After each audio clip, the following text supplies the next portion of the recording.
નમસ્કાર, આપ જોઈ રહ્યા છો નેશન પ્લસ ન્યૂઝ. હું છું આપની સાથે હેતલ ભગત.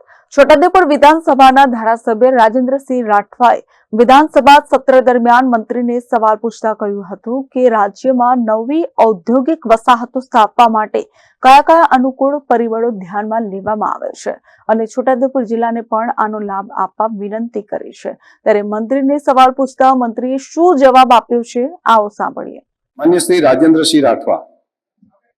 માન્ય અધ્યક્ષ શ્રી, હું આપના માધ્યમથી માન્ય મંત્રી શ્રી પાસે જાણવા માંગુ છું કે રાજ્યમાં નવી ઔદ્યોગિક વસાહતો સ્થાપવા માટે કયા કયા અનુકૂળ પરિબળો ધ્યાનમાં લેવામાં આવે છે અને અમારા છોટાઉદેપુર જિલ્લાને પણ આનો લાભ આપવા વિનંતી છે.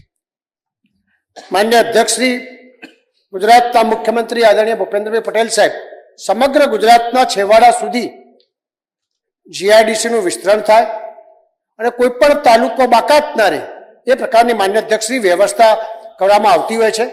અને એના ભાગરૂપે માન્ય અધ્યક્ષશ્રી એમણે જ્યારે પ્રશ્ન પૂછ્યો છે ત્યારે માન્ય અધ્યક્ષશ્રી નવી ઔદ્યોગિક વસાહત માટે જે તે સૂચિત વિસ્તારમાં ઉપલબ્ધ સરકારી જમીન હોવી જોઈએ. માન્ય અધ્યક્ષશ્રી, નજીકના શહેરમાં સૂચિત જગાનું અંતર, ટ્રાન્સપોર્ટ ફેસિલિટીની સગવડ, અંડરગ્રાઉન્ડ વોટરવે અને નજીકની ઇલેક્ટ્રિક સબસ્ટેશન તેમજ વીજળી ઉપલબ્ધ હોવી જોઈએ.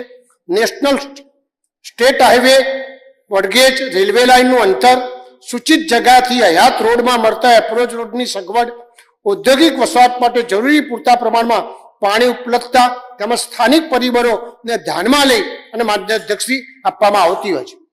Rehan Patel, Nation Plus News, Chhotaudepur. સમાચારોના સતત અપડેટ મેળવવા માટે અમારી નેશન પ્લસ ન્યૂઝની યુટ્યુબ ચેનલને સબસ્ક્રાઇબ કરો, બેલ આઇકન દબાવો અને જોડાયેલા રહો ફેસબુક, ઇન્સ્ટાગ્રામ અને ટ્વિટર પર.